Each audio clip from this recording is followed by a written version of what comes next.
The Super GoWiPe is an interesting strategy. While it is more base dependent and it's not the greatest strategy of all time, it is still a usable army that can work really well on one specific type of base. So I wanted to condense all the information from the army composition, the base reading needed, and of course the steps provided to 3-star more with it. As for the army composition, it's pretty standard, using the use of 2 golems, 2 ice golems, 4 P.E.K.K.A.s, and 10 super wizards.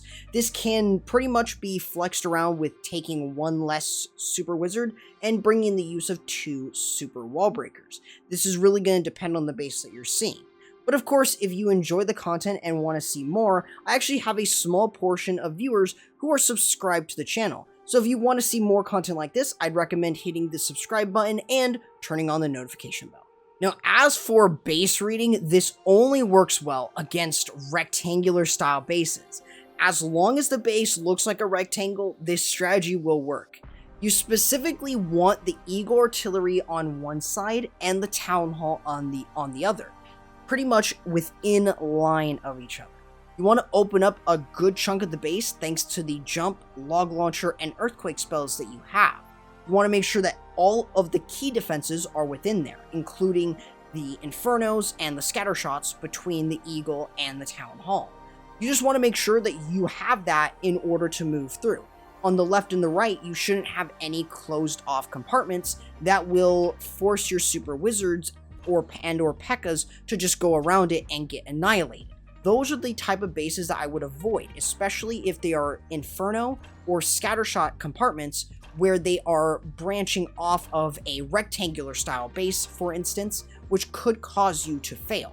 So I would heavily recommend avoiding those kinds of bases alongside anti-3s, ring bases, and box bases. Now, with its limited pool of what it works against, it also has a limited pool with siege machines. The only really good siege machine for it is the log launcher.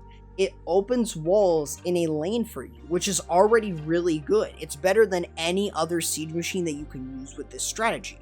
Of course, you can experiment and let me know in the comments, but it's honestly a much better siege machine for this army, and no other siege machine comes even close, since it can stay back, deal a lot of damage from a distance, and of course, open up the base thanks to, as well, in support with the jump and your 4 earthquake spells. Now, this strategy is not super long, so we want to make sure that we take our time and go through everything step by step. Starting off with the jump spell. The jump spell is, of course, used in order to enter into the base and guarantee entry for all of your troops that go through the middle. You then want to place in your tank. If the defenses, such as Infernos and Scattershots, are more inside the base, are more inner, then that's better to drop in your ice golems. However, if they're more on the outside of the base, use a golem on that side and have the ice golems go through the middle. You can take advantage of their freeze death damage and of course their freeze ability, which allows your troops to do way more work. Otherwise, you can mix and match.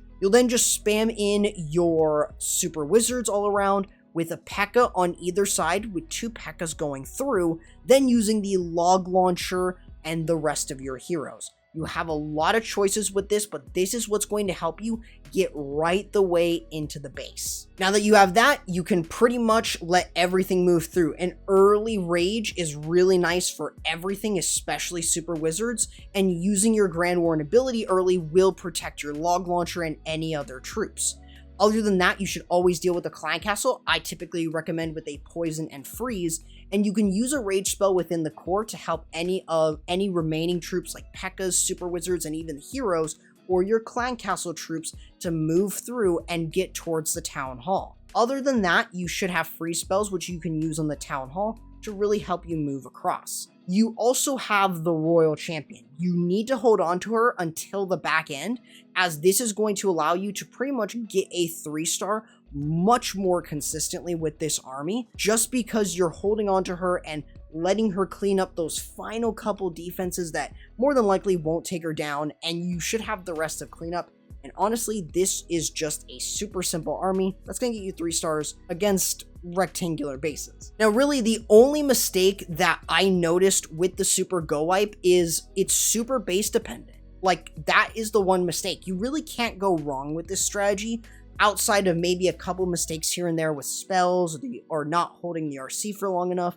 But realistically, base reading is what's going to cost you. If you're hitting a base design that is way too wide, it's way too spread out, it's going to cost you a lot. It could actually have you 1 star. So you really need to worry about base reading and be very selective, because that's what's going to make the difference if this is going to be a 3-star strategy or be a 1-star strategy. That wasn't that long. Again, this strategy's pretty darn quick, so I want to give you a gameplay showcase. It's pretty short, but it's a really simple spam strategy that you can see can work really well against these rectangular style bases and getting the 3-star against them.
So this is pretty much an off-meta attack. You know, you're not going to see pro players use this, but it's honestly a fun strategy if you want to use something different that isn't just always the same thing. But also, because this is really nice against one specific type of base, you honestly have a reliable strategy against those bases whenever you see it.